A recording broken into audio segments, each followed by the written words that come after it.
नमस्कार। प्रवास action news 30 और आप सभी का स्वागत है। प्रधानमंत्री नरेंद्र मोदी की अध्यक्षता में आज सेवा तीर्थ में केंद्रीय मंत्रिमंडल की पहली बैठक हुई, जिसमें अनेक महत्वपूर्ण फैसले लिए गए। इन निर्णयों में विकास, रोजगार, किसानों की आय, बेहतर रेल और हवाई संपर्क तथा हरित ऊर्जा को बढ़ावा देने जैसे महत्वपूर्ण पहलू शामिल हैं।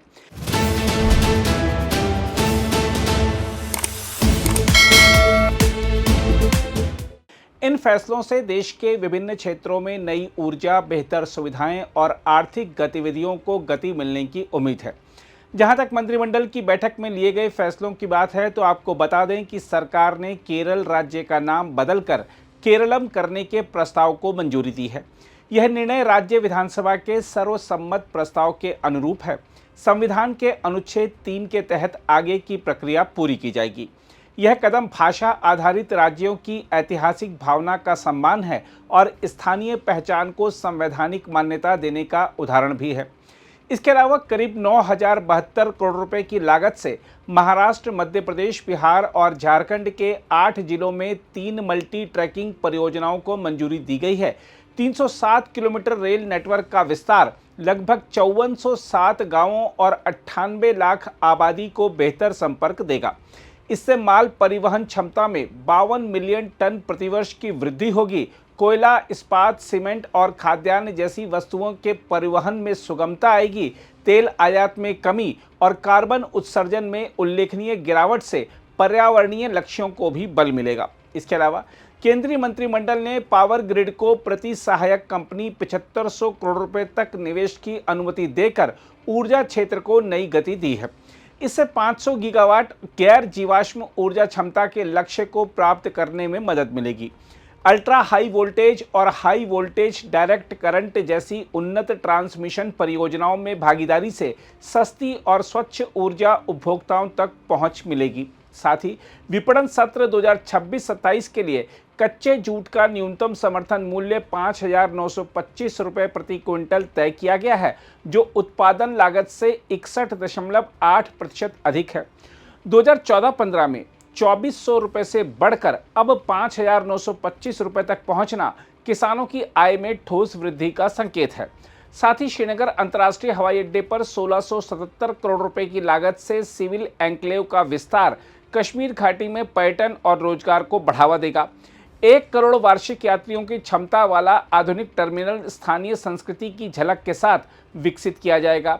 इससे डल झील और अन्य पर्यटन स्थलों तक पहुंच आसान होगी। इसी तरह अहमदाबाद मेट्रो का विस्तार गिफ्ट सिटी से शाहपुर तक 3.33 किलोमीटर तक किया जाएगा। लगभग 1,067 करोड़ रुपए की इस परियोजना से व्यापार, रोजगार और शिक्षा से जुड़ी आवाजाही सुगम होगी तथा प्रत्यक्ष और अप्रत्यक्ष रोजगार के अवसर पैदा होंगे। देखा जाए तो हाल ही में उद्घाटित प्रधानमंत्री के नए कार्यालय सेवा तीर्थ की पहली कैबिनेट बैठक का महत्व प्रतीकात्मक भी है। यह संदेश देता है कि सरकार विकास को राष्ट्र सेवा का माध्यम मानती है। रेल, ऊर्जा, कृषि और विमानन में लिए गए निर्णय समावेशी विकास की सोच को प्रतिबिंबित करते हैं। आधारभूत ढांचे के विस्तार से रोजगार सृजन, क्षेत्रीय संतुलन और पर्यावरण संरक्षण तीनों को समान महत्व दिया गया है। आज के फैसलों को देखें तो एक चीज और उभर कर आती है कि आगामी केरल, पश्चिम बंगाल और असम विधानसभा चुनाव पर इन निर्णयों का सकारात्मक प्रभाव पड़ सकता है। केरल में नाम परिवर्तन का निर्णय सांस्कृतिक सम्मान का संदेश देगा। पश्चिम बंगाल और असम में जूट किसानों को बढ़ा एमएसपी सीधा लाभ पहुंचाएगा। पूर्वोत्तर और पूर्वी भारत में रेल तथा हवाई संपर्क के विस्तार से विकास की नई संभावनाएं खुलेंगी, जिससे मतदाताओं में विश्वास मजबूत होगा। समग्र रूप से देखा जाए तो मोदी सरकार के ये फैसले दीर्घकालिक विकास, आत्मनिर्भरता और जन कल्याण के स्पष्ट संकेत हैं। सेवा और समर्पण की भावना से प्रेरित यह दृष्टिकोण भारत को नई ऊंचाइयों की ओर ले जाने में सहायक सिद्ध होगा। बहरहाल, आइए देखते हैं इन फैसलों के संदर्भ में केंद्रीय सूचना और प्रसारण मंत्री अश्विनी वैष्णव ने क्या जानकारियां दी हैं। सेवा तीर्थ में प्रथम कैबिनेट बैठक हुई। इसमें सेवा संकल्प प्रस्ताव, जो कि भारत की विकास यात्रा में एक नया आरंभ है, ये प्रस्ताव यहाँ पर आज कैबिनेट में रिजॉल्व किया गया, स्वीकार किया गया। मैं इसे पूरे प्रस्ताव को पढ़ूंगा आपके लिए। आज युगाब्द 5127 विक्रम संवत 2082 शक संवत 1947 फागुन मास शुक्ल पक्ष अष्टमी के दिन 24 फरवरी 2026 को माननीय प्रधानमंत्री श्री नरेंद्र मोदी जी की अध्यक्षता में नए प्रधानमंत्री कार्यालय सेवा तीर्थ में केंद्रीय मंत्रिमंडल की ऐतिहासिक प्रथम बैठक आयोजित हो रही है। यह बैठक एवं यह भवन नए भारत के नवनिर्माण की एक प्रत्यक्ष अभिव्यक्ति है। इस शुभारंभ के साथ ही हम उस भविष्य का स्वागत कर रहे हैं जिसके निर्माण में सदियों का श्रम लगा है। आजादी के बाद प्रधानमंत्री कार्यालय साउथ ब्लॉक में इतने दशकों तक सरकारों ने विरासत को संभाला और भविष्य के सपने देखे। हमने एक ऐसे भारत के सपने देखे जिसकी सोच स्वदेशी हो, स्वरूप आधुनिक हो और सामर्थ्य अनंत हो। आज ये सेवा तीर्थ उसी संकल्पना का वह मूर्तिमान अवतार है जो लोकतंत्र की जननी के रूप में भारत का गौरव बढ़ाएगा। आज इस अवसर पर इस स्थान के इतिहास को भी स्मरण कर रहे हैं। सेवा तीर्थ उन अस्थाई बैरकों के स्थान पर बना है जो ब्रिटिश काल के थे। उस स्थान पर राष्ट्र संचालन के सक्रिय संस्थान का निर्माण नए भारत के कायाकल्प का भी प्रतीक है। गुलामी के कालखंड से पहले भारत की पहचान एक ऐसे राष्ट्र के रूप में होती थी जो एक और अपनी भौतिक भव्यता के लिए भी जाना जाता था और दूसरी ओर अपने मानवीय मूल्यों के लिए। सेवा तीर्थ की संकल्पना इन दोनों ही आदर्शों से मिलकर बनी है। कर्तव्य, सेवा और समर्पण की त्रिवेणी से यह कार्यस्थल एक तीर्थ की भांति पवित्र हो, यह इसकी मूल भावना है। सेवा तीर्थ में हो रही इस पहली बैठक के साथ केंद्रीय मंत्रिमंडल यह संकल्प दोहराता है कि यहां लिया गया हर निर्णय 140 करोड़ देशवासियों के प्रति सेवा भाव से प्रेरित होगा और राष्ट्र निर्माण के व्यापक लक्ष्य से जुड़ा होगा। हमारे लिए संवैधानिक मूल्य उस नैतिक प्रतिबद्धता की अभिव्यक्ति है जो शासन को नागरिक की गरिमा, समानता और न्याय से जोड़ती है। सेवा तीर्थ की कार्य संस्कृति इसी आत्मा से संचालित होगी, जहां हर नीति संविधान की मूल भावना के अनुरूप होगी और हर निर्णय देशवासियों की आकांक्षाओं के प्रति उत्तरदायी होगा। केंद्रीय मंत्रिमंडल यह संकल्प दोहराता है कि इस परिसर में लिया गया प्रत्येक निर्णय नागरिक देवो भव की भावना से प्रेरित होगा। यह स्थान सत्ता के प्रदर्शन का नहीं है, वरन प्रत्येक भारतवासी के सशक्तिकरण का केंद्र बनेगा। सेवा तीर्थ के संचालित शासन का हर प्रयास देश के अंतिम व्यक्ति के जीवन को सरल बनाने की भावना से जुड़ा रहेगा। हम ये दोहराते हैं कि हम अपने विजन के मुताबिक उस गवर्नेंस मॉडल को और मजबूती देंगे जो पारदर्शी, उत्तरदायी और नागरिक की संवेदनाओं के प्रति सजग हो। सेवा तीर्थ उस गवर्नेंस इंफ्रास्ट्रक्चर की आवश्यकता का उत्तर है जो जड़ता की जगह गतिशीलता को, उदासीनता की जगह निष्ठा को और संदेह की जगह समाधान को बढ़ावा देता है। इसी सोच के साथ प्रधानमंत्री श्री नरेंद्र मोदी जी के नेतृत्व में बीते वर्षों में लिए गए निर्णयों ने शासन के उद्देश्य को नई स्पष्टता दी है। करोड़ों नागरिकों के जीवन में आए बदलाव ने शासन के प्रति जनता के विश्वास को मजबूत किया है। बीते एक दशक में 25 करोड़ से अधिक नागरिकों को गरीबी से बाहर निकालकर देश ने असंभव समझे जाने वाले काम को संभव करके दिखाया है। ऐसे अनेक कीर्तिमानों के पीछे सरकार की दूरगामी सोच, व्यापक विजन और अथक परिश्रम रहा है। आयुष्मान भारत के माध्यम से करोड़ों लोगों को स्वास्थ्य सुरक्षा से जोड़ने का गौरव देश ने हासिल किया है। प्रधानमंत्री गरीब कल्याण अन्न योजना के तहत करीब 80 करोड़ नागरिकों तक खाद्य सुरक्षा पहुंचाकर भुखमरी के अभिशाप का अंत किया गया है। स्वच्छ भारत मिशन के अंतर्गत 12 करोड़ से अधिक शौचालयों के निर्माण से करोड़ों परिवारों और महिलाओं को गरिमापूर्ण जीवन मिला है। ये सभी आंकड़े शासन की उसी दिशा का संकेत है जहां नीति का अंतिम उद्देश्य नागरिक का जीवन सरल बनाना रहा है।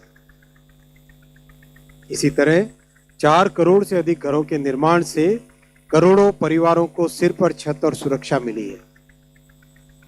ग्रामीण क्षेत्रों में जल जीवन मिशन के माध्यम से 12 करोड़ से अधिक नए घरों तक पीने के पानी की पहुंच सुनिश्चित हुई है। केंद्रीय मंत्रिमंडल भारत की अर्थव्यवस्था में आए व्यापक परिवर्तनों को एक सतत सुधार यात्रा के रूप में देखता है। मिनिमम गवर्नमेंट मैक्सिमम गवर्नेंस के मंत्र के साथ जीएसटी, डीबीटी और डिजिटल इंडिया जैसे सुधारों ने शासन को अधिक पारदर्शी, अधिक सक्षम और अधिक नागरिक केंद्रित बनाया है। टैक्स मामलों में फेसलेस जांच की प्रक्रिया से ईमानदारी को बढ़ावा मिला है और आम नागरिकों का भरोसा मजबूत हुआ है। इन्हीं प्रयासों के परिणाम स्वरूप भारत आज विश्व की अग्रणी अर्थव्यवस्थाओं में अपना सशक्त स्थान बना चुका है। मंत्रिमंडल ये दृढ़ संकल्प लेता है कि सेवा तीर्थ की नई ऊर्जा और रिफॉर्म एक्सप्रेस की तीव्र गति से हम निकट भविष्य में विश्व की शीर्ष 3 अर्थव्यवस्थाओं में भारत का स्थान सुनिश्चित करने का संकल्प पूरा करेंगे।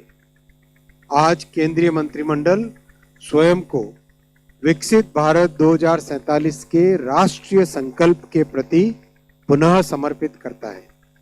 यह एक दीर्घकालिक राष्ट्रीय यात्रा है जिसमें आज लिए गए निर्णय आने वाली पीढ़ियों के भविष्य का स्वरूप तय करेंगे। सेवा तीर्थ में हो रही यह पहली बैठक हमें यह स्मरण कराती है कि विकास का लक्ष्य जितना बड़ा है उसके प्रति हमारी जिम्मेदारी उतनी ही गहरी होनी चाहिए। यह परिसर केवल एक आधुनिक कार्यस्थल नहीं है, यह शासन की नई कार्य संस्कृति का भी प्रतीक है। यहाँ की आधुनिक तकनीक और दक्ष कार्य प्रणाली के माध्यम से सरकार की कार्य क्षमता नई ऊंचाइयों तक पहुंचेगी। यहाँ से चलने वाली प्रत्येक फाइल और यहाँ कार्य करने वाला प्रत्येक कर्मयोगी इस भाव से प्रेरित होगा कि उसका कार्य देश के अंतिम व्यक्ति के जीवन को सरल बनाने से जुड़ा है। केंद्रीय मंत्रिमंडल यह संकल्प लेता है कि यह संसाधनों के विवेकपूर्ण उपयोग को प्रोत्साहित करेगा और सुधारों की उस निरंतर यात्रा को गति देगा जिसे देश ने बीते वर्षों में अनुभव किया है। यह पहली बैठक इस विश्वास को और सुदृढ़ करती है और सही नीति, नेक नियत और सही नेतृत्व से विकसित भारत के निर्माण का पथ निरंतर प्रकाशित होता रहेगा। सेवा तीर्थ से संचालित कार्य संस्कृति भारत को एक समर्थ, सशक्त और आत्मनिर्भर राष्ट्र के रूप में आगे बढ़ाने का आधार बनेगी। केंद्रीय मंत्रिमंडल माननीय प्रधानमंत्री श्री नरेंद्र मोदी जी के दूरदर्शी नेतृत्व में सेवा तीर्थ को संवेदनशील, उत्तरदायी और नागरिक केंद्रित शासन का एक वैश्विक उदाहरण बनाने के लिए अपनी प्रतिबद्धता दोहराता है। मंत्रिमंडल यह संकल्प लेता है कि 2047 तक भारत को एक समृद्ध, समर्थ और आत्मनिर्भर राष्ट्र बनाने की यात्रा में यह परिसर राष्ट्रीय आकांक्षाओं का सशक्त केंद्र बनेगा। बहुत ही महत्वपूर्ण माइलस्टोन है भारत के इतिहास में, और जो जिस स्पिरिट के साथ, जिस भावना के साथ माननीय प्रधानमंत्री श्री नरेंद्र मोदी जी की सरकार ने इन NDA 1, NDA 2 और NDA 3.0 में जिस तरह के काम किए हैं वो वाकई जन जन के जीवन को बदलने वाले काम है। और जनता में सरकार के प्रति जो विश्वास पैदा हुआ है वो अभूतपूर्व है, वो आश्चर्यजनक है, और वो हमारे इतिहास में कभी नहीं था। ऐसा विश्वास माननीय प्रधानमंत्री जी की नीतियों से, उनके कार्यों से देश के जन जन में आया है। कैबिनेट ने जो महत्वपूर्ण फैसले लिए आज, उसमें सबसे पहला फैसला लिया है केरला का नाम परिवर्तन करके केरलम। दूसरा गोंदिया से जबलपुर रेलवे लाइन को डबल करने का, तीसरा बिहार में पुनरक से किऊल 3rd और 4th लाइन रेलवे की, चौथा गमरिया से चांदिल झारखंड में है 3rd और 4th लाइन, फिर श्रीनगर में नया integrated airport terminal, Ahmedabad metro का एक्सटेंशन, पावर सेक्टर के एक बड़ा पॉलिसी डिसीजन लिया गया है और रॉ जूट के एमएसपी का निर्णय लिया गया। आज पहली बैठक में 12,236 करोड़ रुपए के फैसले प्लस 2 बड़े पॉलिसी डिसीजंस और रेजोल्यूशन लिया गया। सबसे पहले साथियों,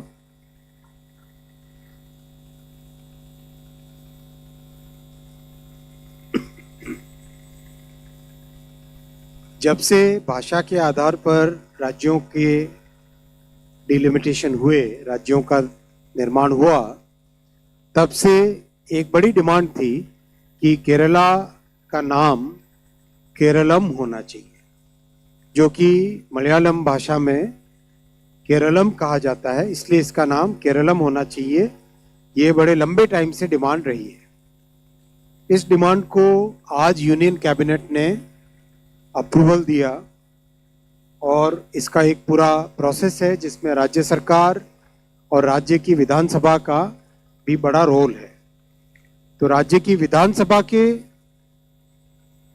अनुमति, उनके निर्णय और केंद्र सरकार के निर्णय और उसके बाद में पार्लियामेंट में इस पूरे निर्णय की प्रक्रिया रहेगी। और आज इस फैसले के बाद में माननीय राष्ट्रपति ji Kerala alteration of name bill 2026 ये राज्य की विधानसभा के पास भेजेंगे, इसको आगे बढ़ाने के लिए, और उनके राज्य की विधानसभा के निर्णय के आने के बाद में भारत सरकार इसमें अगला स्टेप लेगी। पार्लियामेंट में जाएगा ये बिल, लेकिन राज्य की विधानसभा के अनुमति के बाद। साथियों, 3 रेलवे के प्रोजेक्ट्स अप्रूव हुए हैं। ये तीनों बहुत ही महत्वपूर्ण प्रोजेक्ट हैं और बहुत इम्पोर्टेंट कॉरिडोर्स को कैपेसिटी बढ़ाने के काम में है। पहला प्रोजेक्ट है जबलपुर से गोंदिया।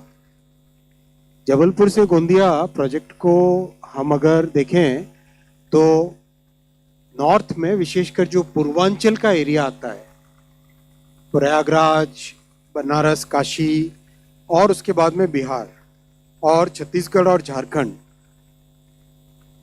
और मध्य प्रदेश का रीवांचल जो एरिया आता है अपना, इन सब का साउथ की तरफ जाने का जो रास्ता है, कन्वेंशनली वो रास्ता जबलपुर से इटारसी, इटारसी से नागपुर और फिर नीचे जाता है, साउथ की तरफ जाता है। इस लंबे रास्ते के बजाय अगर सीधा कॉरिडोर बने, जो कि कटनी, प्रयागराज के बाद में कटनी, कटनी से जबलपुर, जबलपुर से गोंदिया और नीचे चांदा फोर्ट, बल्लार शाह और फिर बाद में नीचे सिकंदराबाद की तरफ जाए, तो एक डायरेक्ट पैरेलल कॉरिडोर बन जाता है जो नॉर्थ से साउथ की कनेक्टिविटी को सिग्निफिकेंटली इम्प्रूव करता है। इसी प्लानिंग के तहत जबलपुर से गोंदिया का आज का ये प्रोजेक्ट लिया गया है। बहुत ही इम्पोर्टेंट प्रोजेक्ट है, 231 किलोमीटर्स का है। टोटल 5,236 करोड़ रुपीस का इन्वेस्टमेंट आएगा। महाराष्ट्र का गोंदिया जिला और मध्य प्रदेश का जबलपुर, मांडला, शिवनी, बालाघाट, इनमें से कई आदिवासी क्षेत्र भी हैं, विशेषकर मंडला, शिवनी और बालाघाट। इन सब में कनेक्टिविटी बहुत होगी। कुछ वाइल्ड लाइफ एरिया से भी जाता है, इसलिए इसमें स्पेशल प्रोविजन भी रखा गया है वाइल्ड लाइफ के लिए, अंडरपासेस का और फेंसिंग का। बहुत ministry of environment and forest के साथ सहयोग के साथ ये प्लानिंग की गई है। ओवरऑल वाराणसी, प्रयागराज से चेन्नई, बेंगलुरु, हैदराबाद, नॉर्थ से साउथ का एक पूरा कनेक्टिविटी ये प्रोजेक्ट देगा।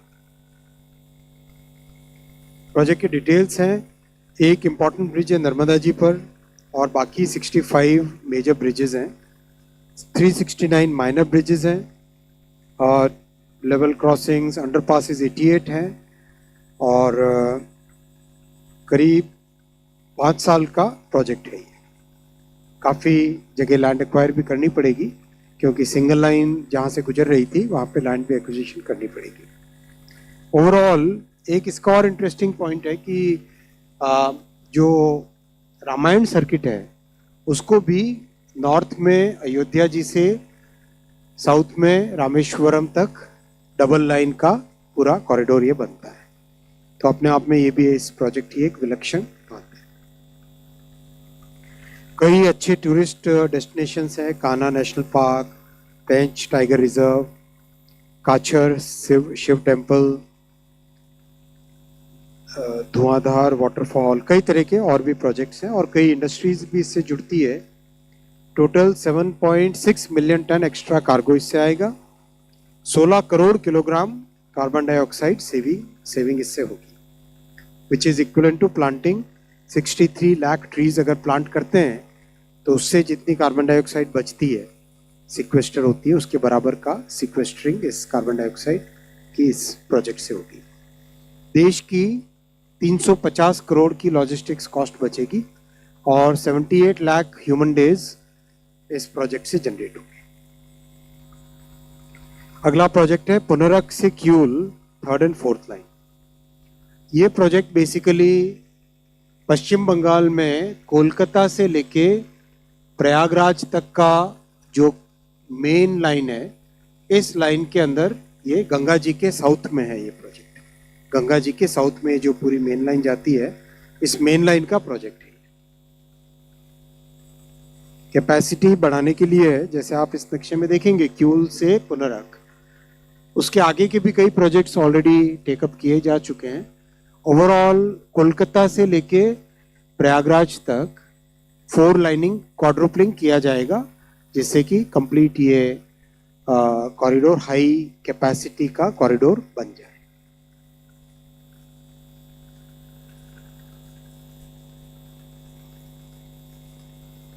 ये प्रोजेक्ट के और डिटेल्स हैं। 3 साल का प्रोजेक्ट है। इसमें लैंड एक्विजिशन बहुत कम रिक्वायर्ड है क्योंकि ऑलरेडी कॉरिडोर लिया हुआ है।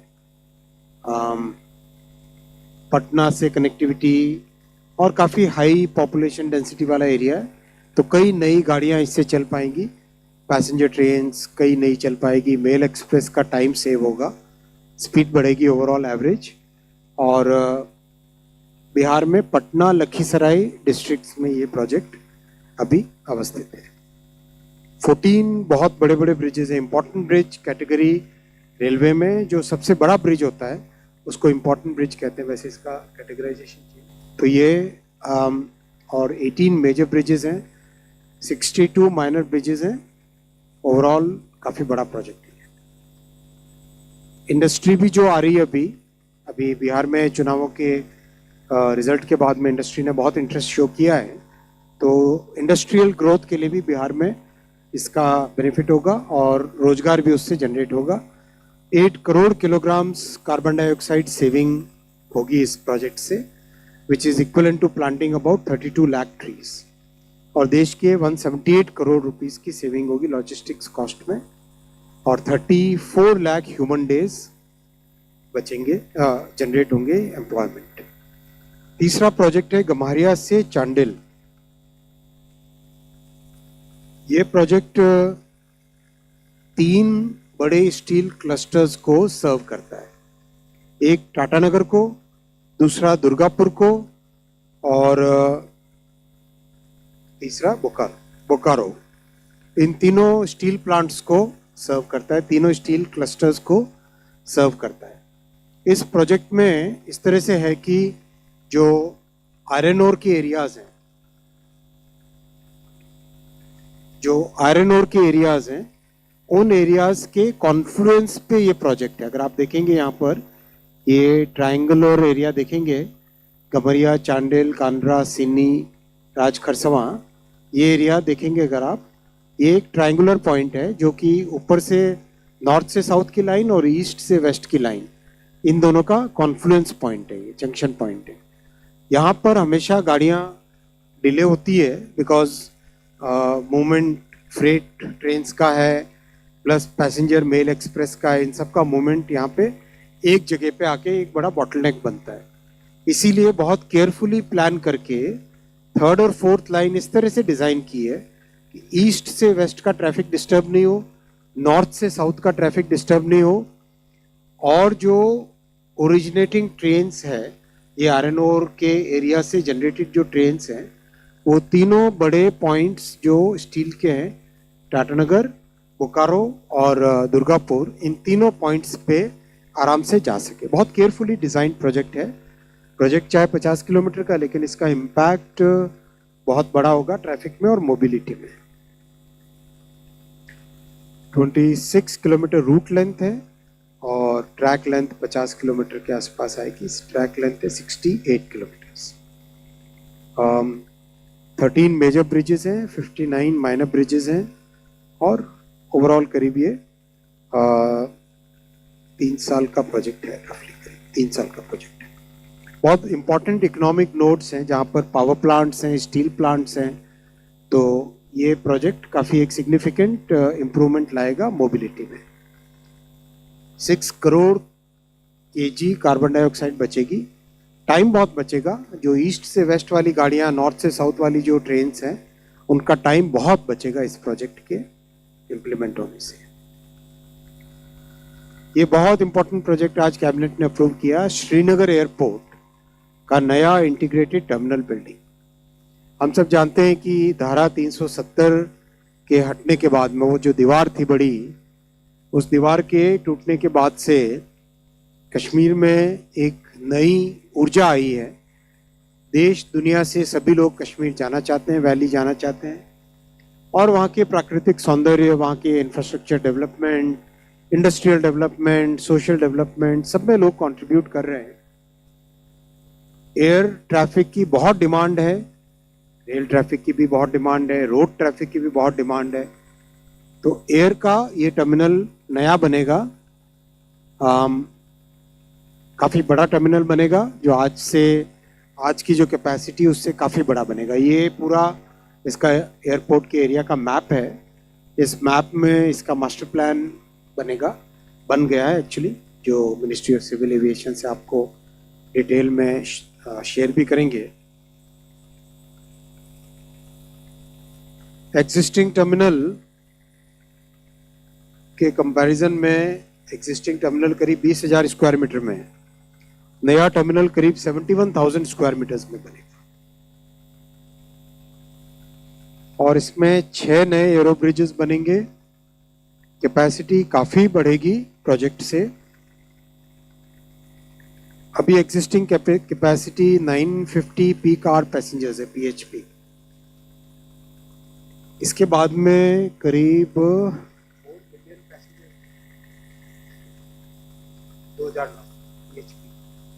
2,900 PHP कैपेसिटी हो जाएगी इस प्रोजेक्ट के बनने से। वहाँ पे काफ़ी अकोमोडेशन चाहिए सिक्योरिटी पर्सनल के लिए, वो सब भी इस प्रोजेक्ट में इंक्लूड होगा, और अगले 4 साल में कंप्लीट होगा। प्रोजेक्ट 100% इक्विटी फंडिंग होगी एयरपोर्ट अथॉरिटी ऑफ इंडिया की तरफ से। बहुत इंपॉर्टेंट प्रोजेक्ट है।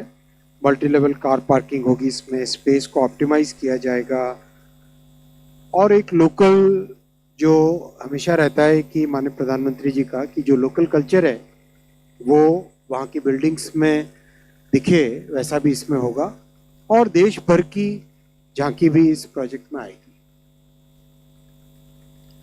Passenger handling capacity total 10 million passengers per annum बढ़ जाएगी। नेक्स्ट प्रोजेक्ट आज जो अप्रूव हुआ है वो है अहमदाबाद का मेट्रो। गिफ्ट सिटी हम सब जानते हैं कि करीब करीब देश में, दुनिया में आज इसकी एक नई पहचान बन चुकी है as a very important integrated financial township. इसका कनेक्शन, ये अहमदाबाद मेट्रो का नेटवर्क है फेज़ 1 का, ये फेज़ 2 का। इसमें फेज़ 2 में ये जो गिफ्ट सिटी हम देख रहे हैं, ये वाला जो इस पर है GNLU से गिफ्ट सिटी, इसके आगे नेक्स्ट स्पर बनेगा गिफ्ट सिटी से शाहपुर का। ये वाला प्रोजेक्ट आज अप्रूव हुआ है गिफ्ट सिटी से शाहपुर का।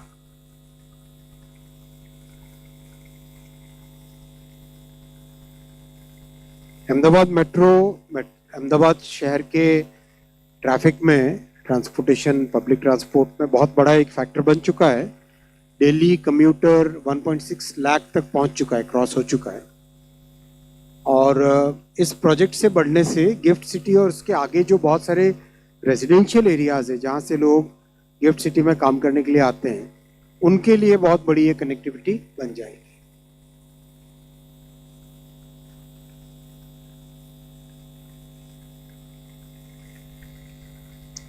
पावर सेक्टर में आज एक बड़ा रिफॉर्म अप्रूव किया है माननीय प्रधानमंत्री जी ने कैबिनेट में। पावर सेक्टर में हम सब जानते हैं कि ग्रिड की बहुत इंपॉर्टेंस है, और ग्रिड में जिस तरह से पिछले दशक में इन्वेस्टमेंट्स हुए हैं, उसके कारण भारत की ग्रिड आज एक रोबस्ट ग्रिड मानी जाती है दुनिया भर में।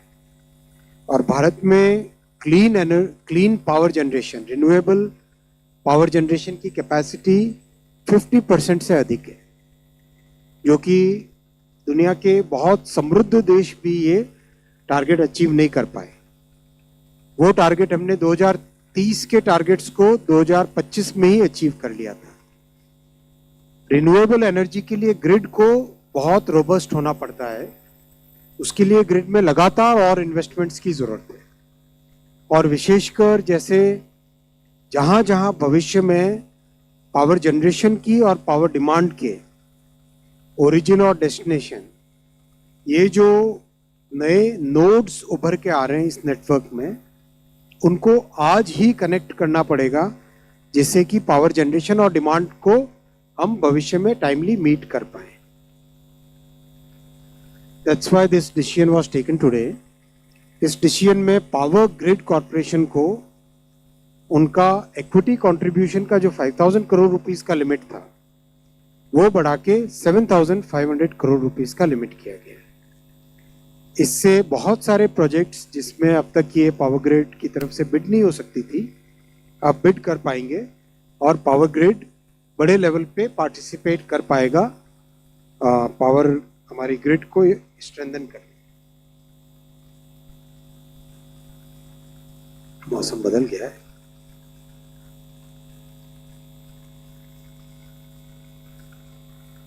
साथियों, लास्ट फैसला आज का, जूट के मिनिमम सपोर्ट प्राइसेस को आज रिवाइज किया गया, इंक्रीज किया गया और 5,925 रुपीस पर क्विंटल किया गया आज के कैबिनेट में। साथ ही साथ और फैसले भी लिए गए कि जूट के जो प्रोडक्टिविटी को इंक्रीज करने वाली सीड वैरायटीज हैं, उनको बढ़ावा देना चाहिए, और जूट के क्वालिटी को और इम्प्रूव करने वाली वैरायटीज हैं, उनको बढ़ावा देना चाहिए। और ऐसे एरियाज जिसमें बहता हुआ पानी हो, उन एरियाज में जूट की क्वालिटी बेटर होती है, उन एरियाज को भी जूट में कल्टीवेशन में कवर करना चाहिए। माननीय प्रधानमंत्री श्री नरेंद्र मोदी जी की सरकार ने हमेशा एमएसपी को 50% से अधिक रखा है कॉस्ट से। ये भी इसी प्रिंसिपल के तहत है फैसला, और इससे हमारे किसानों को, विशेषकर पश्चिम बंगाल और असम के कुछ क्षेत्रों में जहाँ पर जूट की ग्रोथ होती है, वहाँ पे किसानों को बहुत बेनिफिट होगा। ओवरऑल साथियों, जिस तरह से इंफ्रास्ट्रक्चर में किसानों के लिए, युवाओं के लिए, साइंस एंड टेक्नोलॉजी के लिए जो फैसले लिए गए हैं, वो अभूतपूर्व है। इंफ्रा के फैसलों की समरी आपके सामने है। करीब 1,80,000 करोड़ रुपए के रेलवे प्रोजेक्ट्स अप्रूव हुए हैं, 2,40,000 करोड़ रुपए के हाईवे प्रोजेक्ट्स, 1,30,000 करोड़ के मेट्रो प्रोजेक्ट्स और 9,000 करोड़ के एयरपोर्ट प्रोजेक्ट्स, शिपिंग में और पोर्ट में 1,45,000 करोड़ के, रोपवेज में 6,000 करोड़ के, हाइड्रो पावर में 28,000 करोड़ रुपीस के, इंडस्ट्रियल सिटीज में 28,000 करोड़ रुपीस के, प्रधानमंत्री आवास योजना में 5,36,000 करोड़ के। ओवरऑल 13 लाख करोड़ रुपए से ज्यादा के फैसले इंफ्रा के लिए गए प्रधानमंत्री जी की इस ऐतिहासिक तीसरी टर्म में। हाँ, रेलवे के इन तीनों प्रोजेक्ट से पैसेंजर्स की फैसिलिटीज बहुत बढ़ेगी। विशेषकर अगर आप देखें, नॉर्थ साउथ से ट्रैवल करना सिग्निफिकेंटली इम्प्रूव हो जाएगा। अगर आप गोंदिया वाले प्रोजेक्ट का देखेंगे, करीब करीब 235 किलोमीटर्स की सेविंग होती है।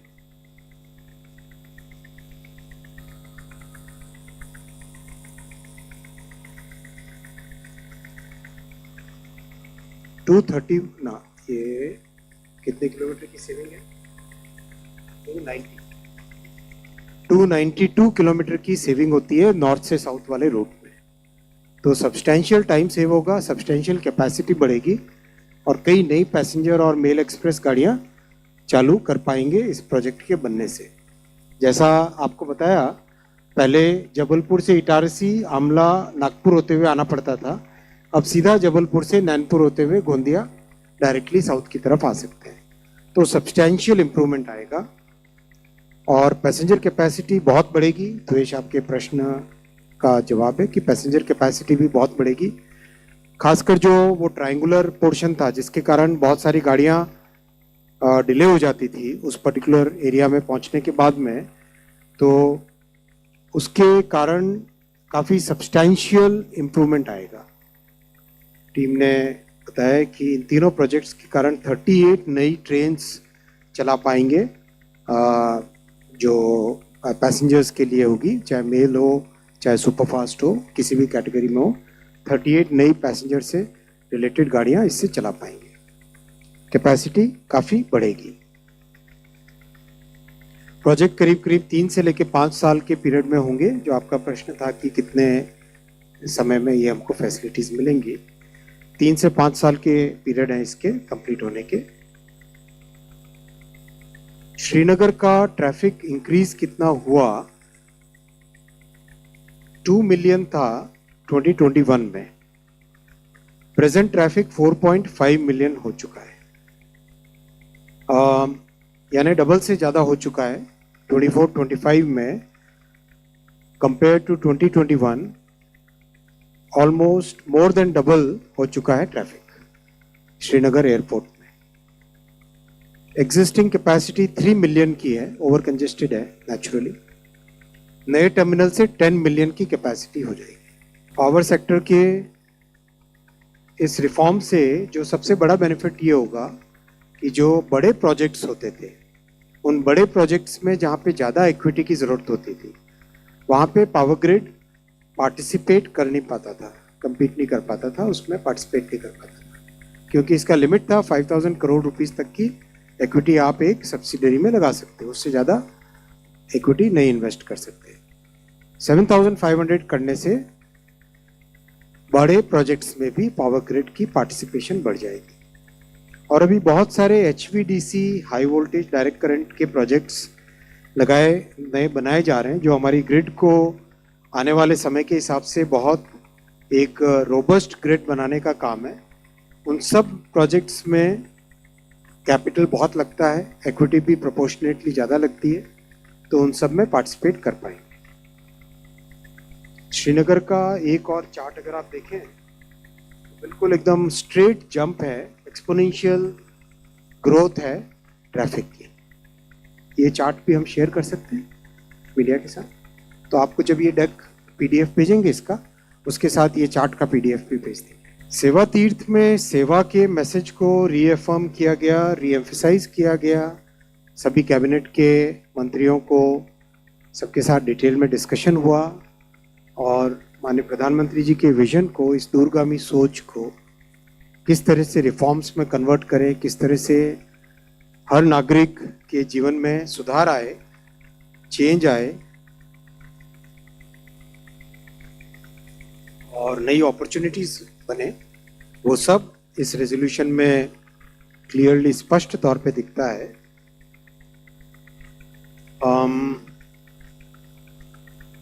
केरला का नाम केरलम, देखिए प्रधानमंत्री जी के कैबिनेट के बहुत सारे फैसले आप देखेंगे पूरे समय लिए जाते हैं। मान लो केरल में जो नए कॉरिडोर्स कासरगोड से लेके त्रिवेंद्रम तक के नए कॉरिडोर्स के फैसले लिए गए, कोई असेंबली का चुनाव नहीं था।